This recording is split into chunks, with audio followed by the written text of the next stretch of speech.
The moment the front door clicked shut, something inside me fractured. I stood in my sister's foyer, the echo of the closing door still vibrating through the walls. Outside, the taxi engine hummed, then faded as it pulled away from the curb. 5 days.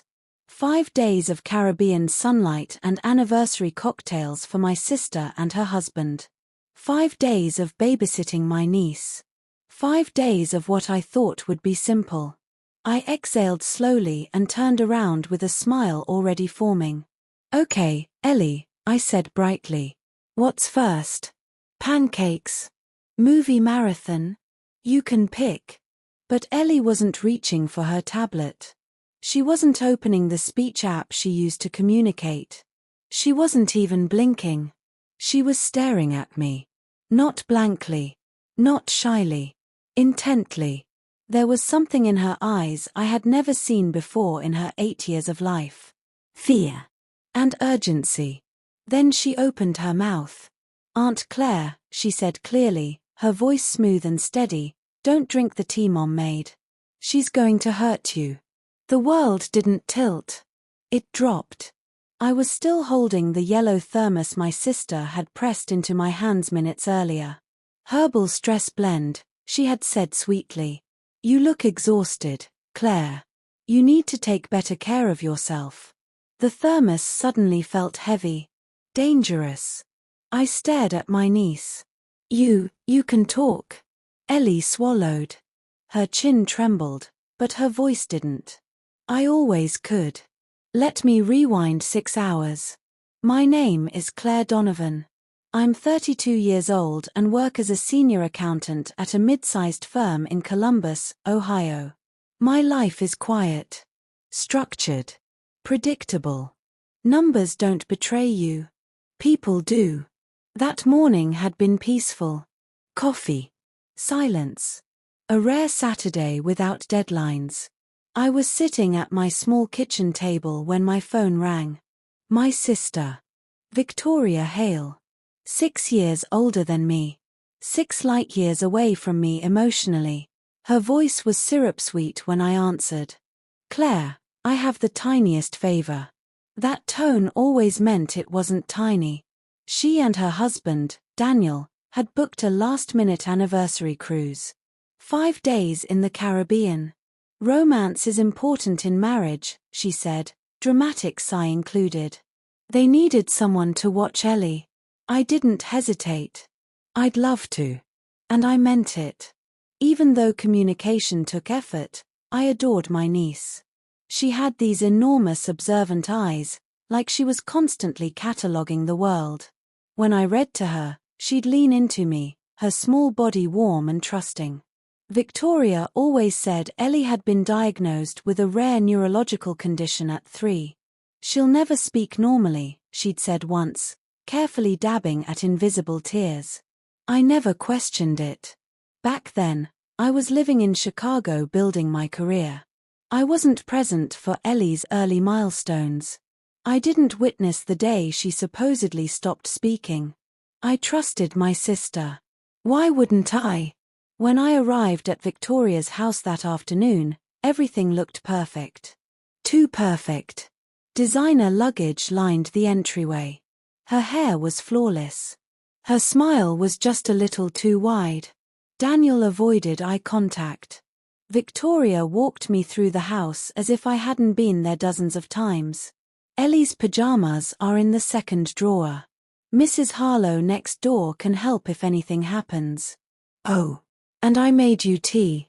She opened the fridge and handed me a tall yellow thermos. Her fingers lingered on it for half a second too long. "It's calming. Drink it tonight." Her eyes held mine. There was something in them. Expectation. The taxi honked. 2 hugs. Victoria never hugged twice. Then they were gone. And now my mute niece was speaking in full sentences. "I heard them," Ellie whispered. "Heard who?" "Mom and Dad. They're not on a cruise." Ice flooded my bloodstream. "What do you mean?" She stepped closer. "They're going to a lawyer in Indianapolis. Mom said if you drink the tea, You'll be too sick to stop it. My breathing became shallow. Stop what? She said she's going to transfer all the money. The trust. Our parents' trust. When our mother died of cancer 14 months ago, she left behind $1.2 million. Everything they'd worked for. It required both Victoria's and my signatures for major withdrawals. Victoria had smiled at the arrangement. Fair is fair, she'd said. Now my stomach twisted. And you can talk? I whispered again. Ellie nodded. I stopped so she wouldn't hurt you. The words shattered me. What? She told me when I was 3 that if I ever talked about what I heard, something bad would happen to you. She said my voice was dangerous. 3. She had been 3 years old. And what did you hear? Ellie's voice dropped. Mom said when Grandpa died, things got easier. And when Grandma died, it would be better. She said when you're out of the picture, everything would belong to her. I couldn't process it. My sister. My own sister. I looked down at the thermos in my hand. Did she say what's in the tea? Ellie nodded again. She said it would make you sick. Not dead. Just hospital sick. Hospital sick. Long enough for forged signatures. Long enough for fraud. Long enough to steal everything. My knees buckled and I sank to the floor. Ellie followed and wrapped her arms around me. I didn't tell before because I was scared, she said. But I'm not scared anymore. I pulled her against me, shaking. You saved me. She held on tighter. I couldn't let her hurt you. The house was silent. But it wasn't the heavy silence I'd always associated with Ellie. It was the calm before war. And something inside me shifted. The part of me that balanced accounts. The part that noticed discrepancies. The part that never forgot a number. Victoria thought she had 5 days. She thought I was predictable. She thought I was soft. She was wrong. I gently set the thermos on the kitchen counter. Okay, I whispered. We're going to be smarter than her. And for the first time in my life, I felt ready to fight. For a few seconds after Ellie confessed, neither of us moved. The house felt different. It wasn't the warm, staged, magazine cover home Victoria curated for neighbors and church friends. It felt like a set. And the actress had just left the stage. I stood up slowly and walked back to the kitchen counter. The yellow thermos sat there, harmless looking. Cheerful even. I stared at it the way you stare at a snake that hasn't moved yet. Did you see her make it? I asked. Ellie nodded. She mixed 2 things. One from the cabinet. One from a small bottle in her purse. She said, not enough to kill her. I'm not stupid. That sentence hit harder than everything else. Not enough to kill her. So she'd considered it. I swallowed hard. Okay, I said quietly, forcing my voice to steady. First rule, we don't panic. Ellie looked at me carefully, as if checking whether I meant that. I'm not panicking, she said. I gave her a weak smile. Good. Because I am. So one of us has to be calm. That earned the tiniest flicker of a smile from her. I pulled my phone out and stepped into the hallway. There was only one person I trusted enough for this. Rachel Monroe. We met freshman year of college. She went into nursing. I went into accounting. She was blunt, practical, and allergic to drama. She answered on the second ring. Claire. You okay? No, I said. I need you to come to Victoria's house. Right now. And bring gloves. There was a pause. Are we hiding a body or preventing one? Preventing, I whispered. I'm on my way. 45 minutes later, Rachel stood in the kitchen, still in her hospital scrubs, hair pulled back in a tired bun. She looked from me to Ellie to the thermos. Start talking. So I did. I told her everything. Ellie speaking. The threats at 3 years old. The overheard plan. The forged signatures. The tea. Rachel didn't interrupt. She didn't gasp. She listened. When I finished, she crouched down in front of Ellie. "You are the bravest 8-year-old I have ever met," she said softly. Ellie's shoulders straightened a little. Rachel stood and turned clinical. "Okay. Evidence first." She pulled latex gloves from her bag, because of course she had gloves in her bag, and carefully opened the thermos. The smell was faintly herbal. Chamomile. Mint. Something bitter underneath. Rachel poured a small amount into a sterile container she'd brought from the hospital. "I know someone working the overnight lab shift," she said. "If there's anything pharmaceutical in this, we'll know." I exhaled for what felt like the first time in 10 minutes. What if it's just herbs? Then your sister is just a psychopath without chemistry skills. Somehow, that didn't make me feel better. "Is there anything else?" Rachel asked. I looked at Ellie. She hesitated, then nodded. "In Mom's office. The locked drawer." My pulse jumped. "You know the code?" She nodded again. 0312. March 12th. Victoria's birthday. Of course. We walked down the hallway toward the office. Victoria kept that room immaculate. Framed certificates. Carefully labeled binders. A pristine desk with no visible clutter. The digital lock blinked at us. I punched in the code. The drawer clicked open. Inside was a leather folder. And beneath it, a stack of documents that made my stomach twist. Bank authorization forms. With my signature. Except. Not my signature. Close. Close enough to fool someone glancing quickly, but not close enough to fool me. The loop on my C curved slightly wider. The tail on my D dipped lower. Victoria had practiced. There were pages and pages of attempts beneath the final copies. Practice sheets. She had studied my handwriting. Rachel let out a low whistle. That's premeditated. There were also printed bank statements. Withdrawals. $14,800. $13,500. $14,200. Always under $15,000. Just below federal automatic reporting thresholds. My accountant brain clicked into gear. She knew exactly what she was doing. I flipped through more pages. Emails.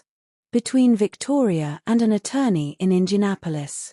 Subject line, Emergency Trust Adjustment. My name was referenced repeatedly. Claire's instability. Recent concerning behavior. Protecting family assets. Instability. Concerning behavior. There was also a separate file labeled C. Donovan, Mental Health Notes. My hands shook as I opened it. Typed entries. Dates. Descriptions of fabricated episodes. Paranoia. Mood swings. Impulsivity. All fake. She had been building a case to discredit me. Rachel snapped photos of every page with her phone. "This is conspiracy," she said quietly. "Fraud. Identity theft. Attempted poisoning." Ellie stood in the doorway, watching. I looked at her.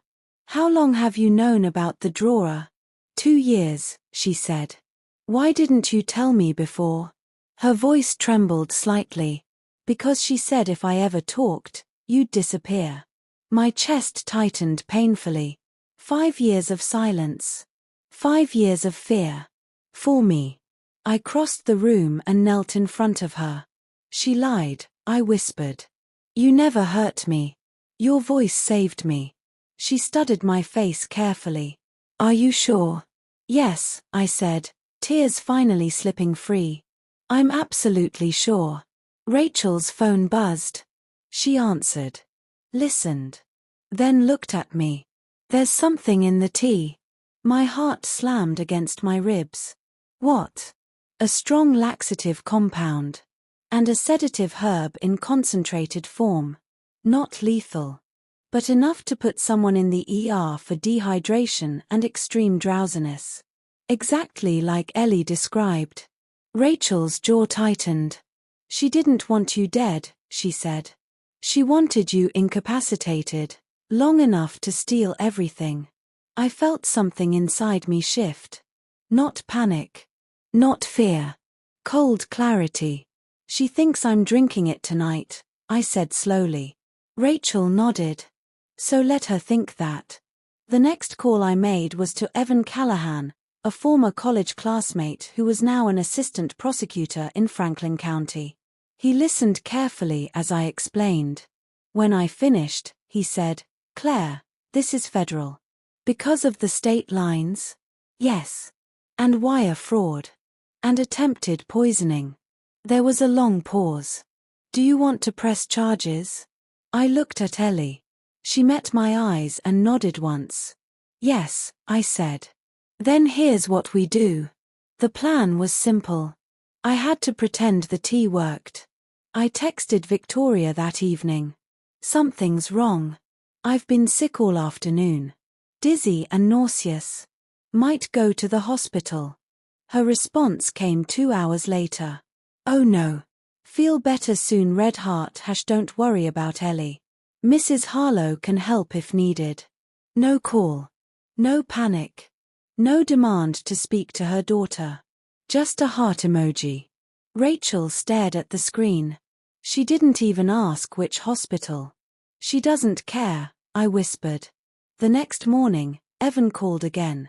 "They're in Indianapolis," he said. "Your brother-in-law posted a photo. Location tag still on. So much for a cruise. The attorney they're meeting has been contacted," Evan continued. "He's cooperating. We're setting up a sting." My pulse quickened. "When?" "Day 4. When she tries to finalize the transfer." I looked at Ellie, sitting beside me on the couch. 3 more days. 3 days of pretending. 3 days of knowing my sister believed she was winning. Ellie slipped her hand into mine. "I'm not scared anymore," she said softly. I squeezed her hand back. "Neither am I." But that wasn't entirely true. Because this wasn't just about money anymore. It was about 5 years of psychological abuse. 5 years of stolen childhood. And a sister, I suddenly realized. Our mother lay in hospice. While machines beeped. While pain medication dulled her voice. I opened the final letter. It wasn't from Victoria. It was from Mom. The handwriting was shaky, uneven, but unmistakably hers. "Victoria. I will not punish Claire for being responsible. I will not reward you for being greedy. The trust will remain equal.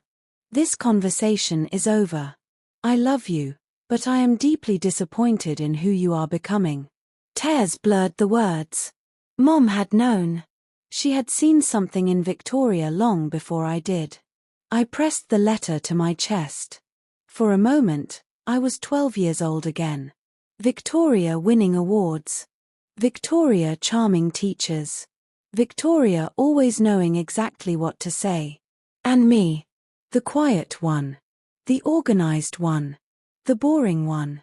I thought she was just more confident. I never saw the manipulation. Until now. A small voice interrupted my spiral. "Aunt Claire." Ellie stood in the doorway, rubbing her eyes. I couldn't sleep. I wiped my face quickly. "Come here." She padded across the room and climbed into my lap like she had when she was 5. I handed her Grandma's letter. "She tried to change the will?" Ellie asked softly. "Yes." "And Grandma said no?" "Yes." Ellie looked thoughtful. "Grandma told me once that something was wrong in Mom's heart." My breath hitched. She said it wasn't a sickness doctors could fix. I closed my eyes. Mom had known. Even at the end. Even when she was exhausted and dying. She had tried to protect us.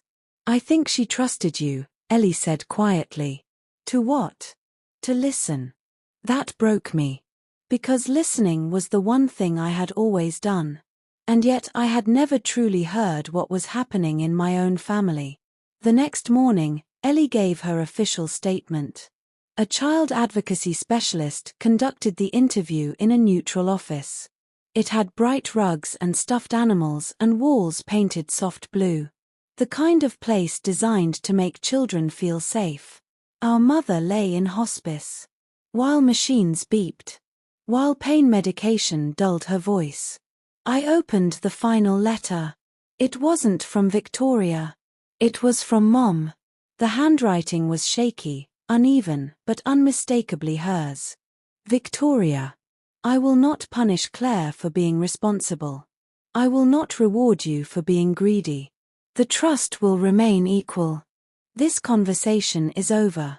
I love you, but I am deeply disappointed in who you are becoming. Tears blurred the words. Mom had known. She had seen something in Victoria long before I did. I pressed the letter to my chest. For a moment, I was 12 years old again. Victoria winning awards. Victoria charming teachers. Victoria always knowing exactly what to say. And me. The quiet one. The organized one. The boring one. I thought she was just more confident. I never saw the manipulation. Until now. A small voice interrupted my spiral. Aunt Claire. Ellie stood in the doorway, rubbing her eyes. I couldn't sleep. I wiped my face quickly. Come here. She padded across the room and climbed into my lap like she had when she was 5. I handed her grandma's letter. She tried to change the will.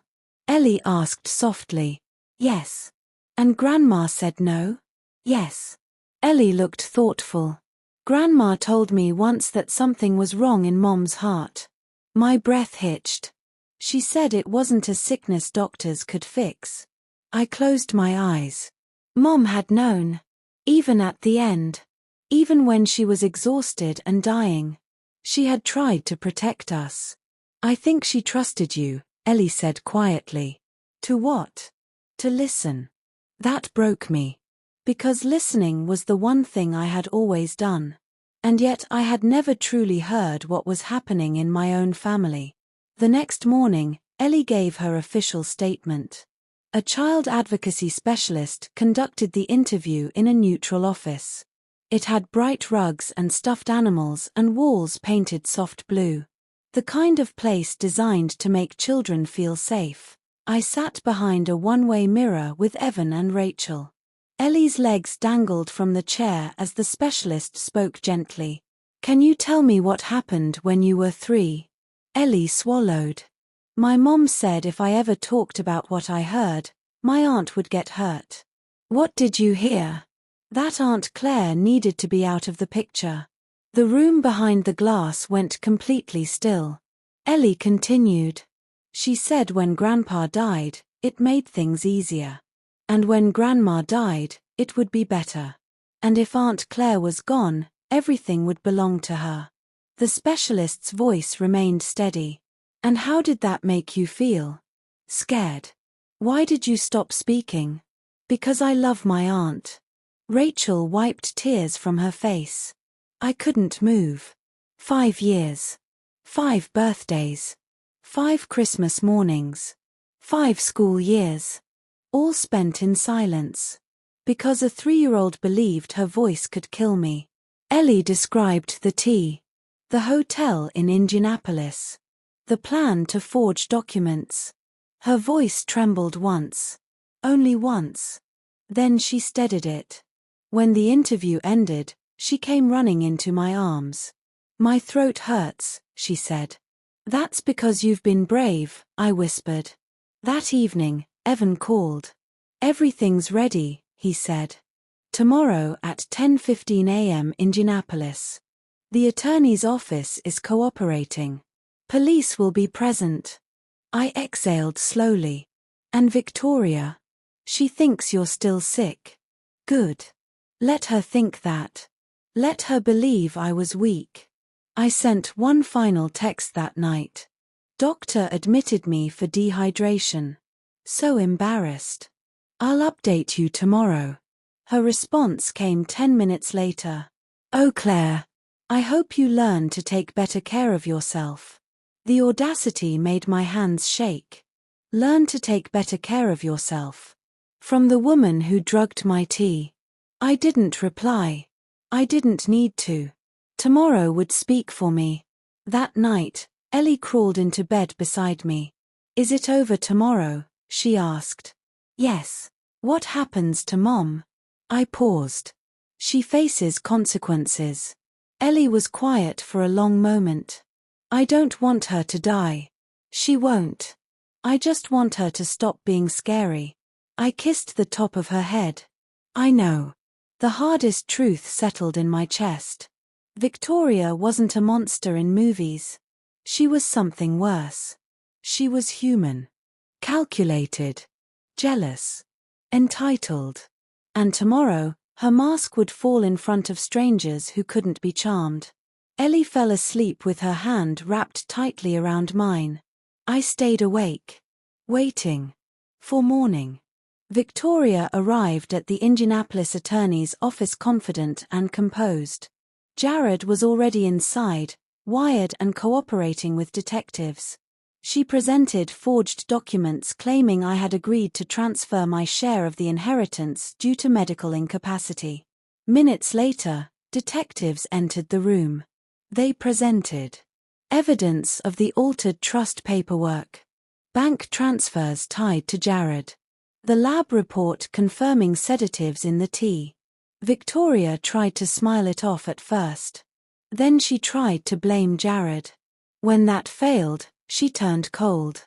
She was arrested on charges of fraud, attempted poisoning, and conspiracy. As they cuffed her, she asked one question.